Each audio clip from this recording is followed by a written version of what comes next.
Sertipiko ng pagmamahal, iginawad ng nobyo sa kanyang nobya matapos mag-yes sa marriage proposal. Silipin sa report. Isang sertipiko ng pagmamahal ang iginawad ni Alexander Saavedra sa kanyang girlfriend na si Mary Grace Budoy.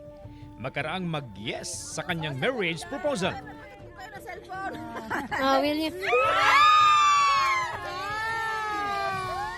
Kwento na Alexander, 2 linggo siyang nagplano kasama ang kanyang mga katrabaho kung saan isang kunwaring palaro para sa kanila ang eksena.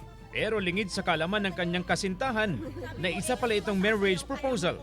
At pinapakita ko at pinaparamdam ko kung hanggang saan ang pagmamahal ko sa kanya at permado ko pa yun. Dahil sa kakaibang pakulo ay wala raw mapagsidlan ng saya si Mary Grace. Nagulat pa ako kasi binigyan niya ako ng sertipiko ng pagmamahal. Siyempre napaka-unusual na may paganon. Nagsimula raw ang kanilang love story sa bayan ng Baler kung saan sila unang nagkita at lumalim daw ito nang muli silang pagtagpuhin ng tadhana sa bayan ng Dilasag.